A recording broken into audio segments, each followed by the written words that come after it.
Hey everybody, it's Charlie from Daily Motor. I have been fortunate enough to spend quite a significant amount of time with this 2025 Kawasaki KLX300. Now, I had the Super Moto model back earlier last year, and that was fun and goofy, and I enjoyed it. But this is a little bit more proper to me. We've got the knobbier tires, we've got the dual sport on-road, off-road motorcycle formula here, and I love dual sport motorcycles because this thing's affordable, lightweight, and can be taken to all sorts of different roads. If you live in any area that isn't maybe urban jungle, you think there's any chance of you getting out and exploring what there is to find here on Earth, you're going to have a good time doing it on a dual sport. Now, we have covered this bike in a few different videos already. We've got a fuel economy test in the DM commuter fuel economy, and we did a comparison with the Honda CRF 300L. We took it out to the desert, did some fun riding in that regard.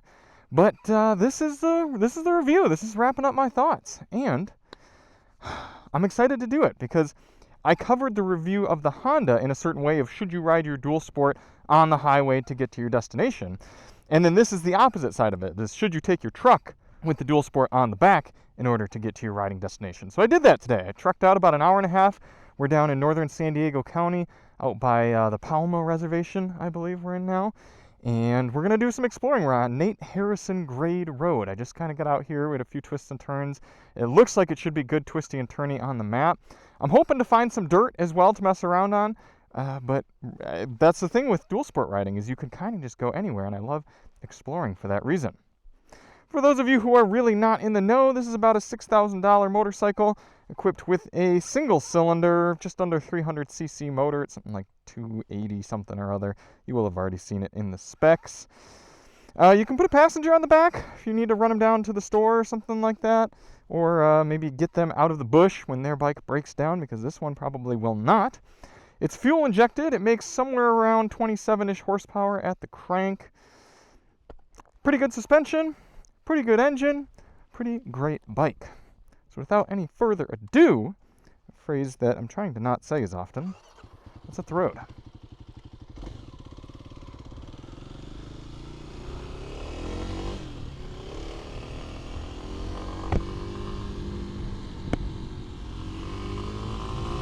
Oh, look at that. Pavement ends in 300 feet. That didn't take long.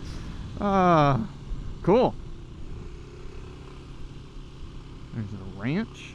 All properties along Nate Harrison are privately owned, therefore no trespassing, shooting, parking vehicles. Okay, locked gate. Uh-oh. We might not make it very far before we got to turn around. That's be a bit of an anticlimactic video. Well, then we'll just have to do some exploring somewhere else, right? That's what beauty of dual sporting is. I should also mention that today I'm wearing my Helite airbag backpack, but I have the back taken off, the backpack portion, so it's just a very lightweight pack that has my water bladder and the airbag. That is about all that there is in there. This is cool. This is definitely cool. I know I'm going to get halfway up or something, and there's going to be some locked gate. I'm going to have to turn around and come all the way down, but hey, I'm here to ride, not necessarily to get anywhere. I think Kawasaki could stand to put a little bit more of an aggressive tire on the KLX300 because they have more street-friendly motorcycles that are similar to this. They have the Supermoto that I talked about earlier, the KLX300 SM, which is essentially the same bike just with smooth tires and a little bit different brake and suspension package. And then they also have the KLX230 that will allow you to go off on-road, off-road. And that one, I think, should be the one with a little bit more pedestrian tires. I assume if you're getting a KLX 300 like this one, you're going to be using it off-road. There's not really much of a reason to be primarily using it on-road. So I don't understand why they don't just give us a more aggressive tire to begin with. It's fine, it's just you can get a more aggressive dual sport street legal tire in both the front and the rear. The rear is actually okay. It's just the front that I'd like to be a little bit more aggressive. This is getting cool already. And one of my qualms with the KLX300 is that we don't have a fuel gauge on here. only a low fuel light. And for a lot of more dirt-oriented riders, it's going to be fine. They're just going to be used to having fuel around, and they're not going to be doing any longer rides. But since it is a street-legal motorcycle as well, there have been many times where I've gone to hop on it, and it's been maybe a month since I've ridden, and I go, oh crap, I can't remember how much fuel do I have in here. So I pop open the fuel cap, and I can kind of see it, but not really. And I'm like, I don't know what that's supposed to be. So I end up just going to the fuel station anyway. I put up 0.7 gallons into here, and I go, okay, was that even necessary? I understand they want to keep costs down, but for a motorcycle that can be used as sort of a daily rider, if you want it to be, it's just a bit annoying. Can't believe this used to be paved. We're seeing little remnants of asphalt here and there. There we go, getting to test out the KLX suspension a little bit.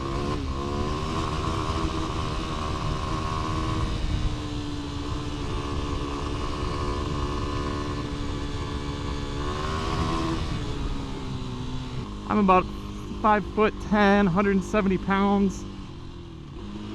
Suspension is great for me. Ergonomics in general, quite good.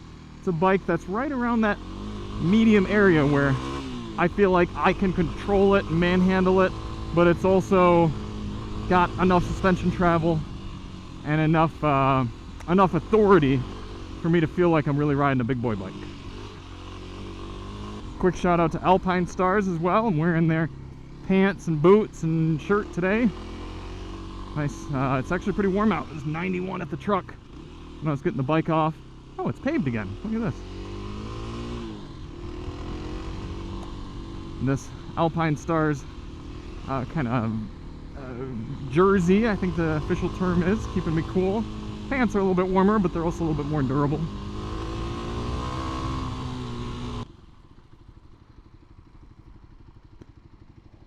Oof.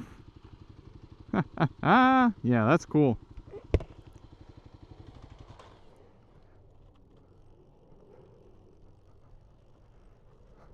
Wouldn't want to lose the brakes coming down here, that's for sure, but man, what a view. Looks like it's been fairly recent too, based on whatever that is. Cornbread maybe? Oh, we're starting to get to the tree line as well. Well, not tree line where they end, but tree line where they start. Very cool. Yeah, it'd be hard to camp here without getting the heebie-jeebies. We're going to turn around. Wonder how my buddy John is doing out in Michigan. John, if you watch this, leave a comment. Hope you're doing well. Uh-oh. Ooh, need a little help there.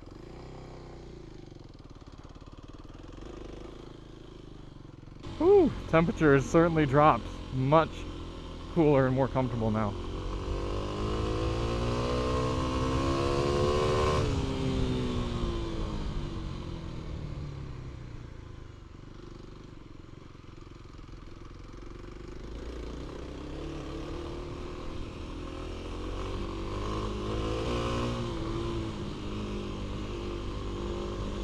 Fee area.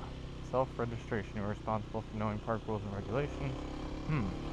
Is this a campground? Because if this is a campground, it's pretty sick. Man, I might need to utilize it sometime.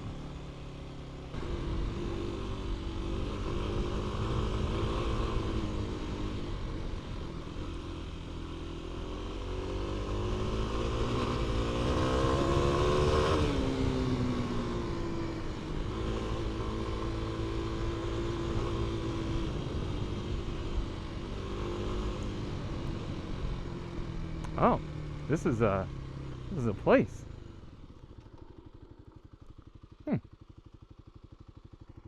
Doan Valley.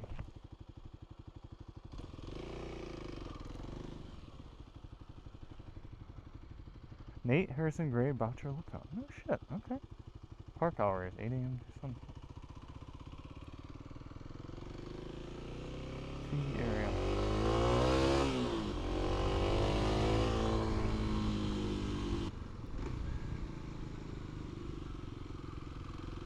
Well, this is cool.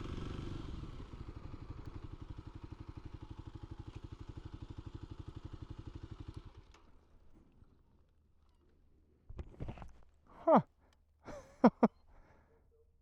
Oh, that must be a fire lookout. That's cool. Nice. So, like I said, this is this is what exploring gets you. Check this out.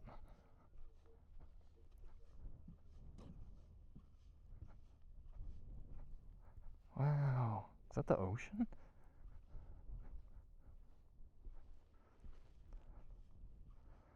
Man, if it weren't hazy today.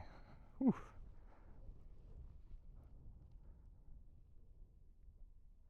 That's cool. Yep, ocean.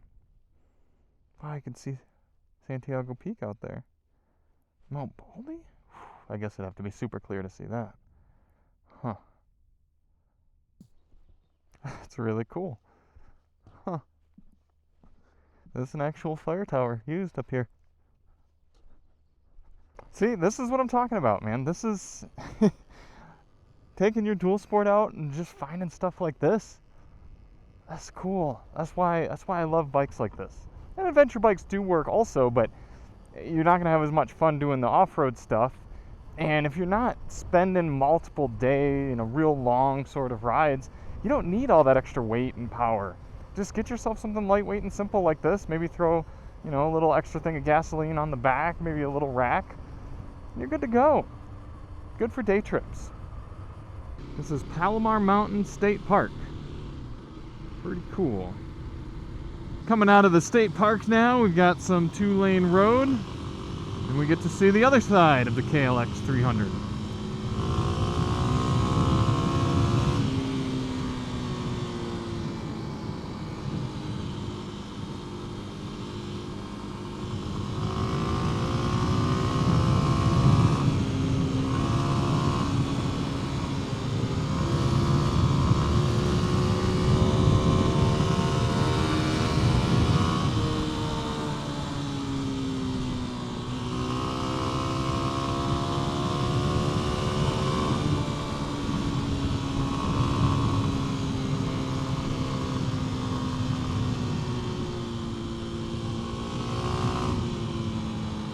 We have made it to an observatory.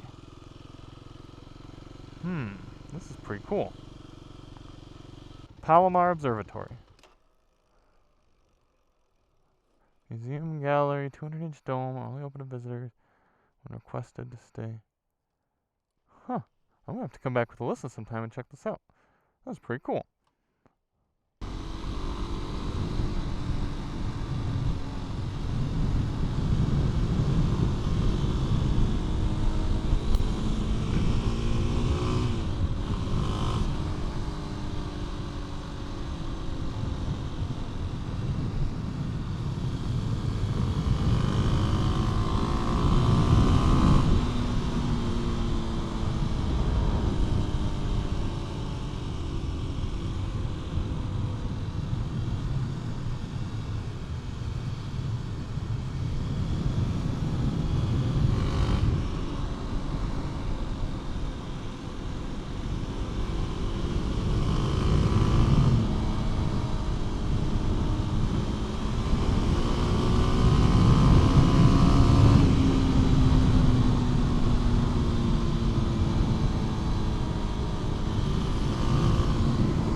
Alright, that was a fun little loop there.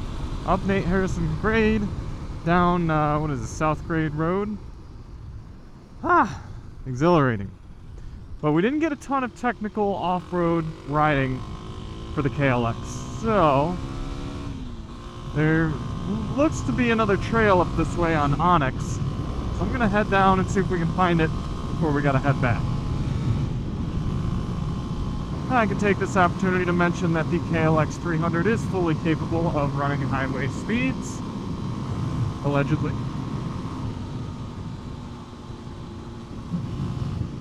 That side, it kind of starts topping out around 80 indicated with my height and weight on it. So if you're much heavier or larger, you're not going to be doing too well. And if you're fighting elevation or anything like that, there's some vibration as well, so that's not what it's intended for, but it can be done. And that's the cool thing about getting up toward this 300cc class of dual sport as opposed to something like a 250 or below, is you can actually do highway riding and maybe being on the highway up to an hour or so if need be, as we saw in the CRF video. And yeah, you're not going to be the most comfortable, and the bike's going to be singing the song of its people, but it's doable. And for some people who don't have a truck or just prefer to ride, that's a big difference right there. I have found something. Maybe it's trespassing, I don't know. But we are going to poke around. This is exactly what I was looking for. Just a little play around spot. One last little showcase of what you can mess around and do with the KLX. Well, somebody started something, then promptly gave up. Whatever that is over there looks pretty cool. We don't have time to explore it today, but I'm gonna have to look into that for tomorrow. Looks like a lot of fire roads going up that mountain. Now I will say, compared to the KLX300, which we had before this, that bike could do most of what this bike can do, and it just pretty much does it at 15% slower of the pace.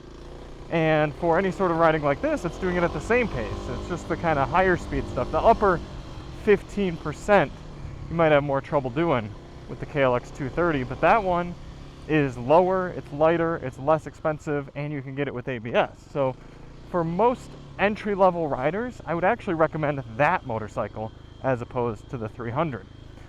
And then if you're advanced enough to really exploit the 300's full power band and suspension capabilities, there's a good chance you're going to be finding yourself wanting to upgrade to something even more capable at some point. So it is a little bit of an awkward in-between bike in my eyes, but it is incredibly versatile, and to me just gets toward the route of exploring, adventuring, and riding. I mean, it's going out and seeing what there is to see. I had no plan today other than to ride that Harrison grade. That was the only thing. Make Harrison grade, go up, and then from there just find what there is to find. And that's what you can do with the KLX. You can get out on the road, cruise 70, 80 miles per hour when you need to eat up some miles, and then whoo, you can putz along some of these trails when you need to, see what you can find. That's cool. It really is. Now to the question at the beginning of the video, if you have a truck and a dual sport, should you put your motorcycle on the back and trailer it out, truck it out, or should you ride to where you're going to ride? And having done it both, I think the final answer is going to be once I get back to the house and I'm all settled in and I've been riding in my air-conditioned truck for the last section and not fighting traffic.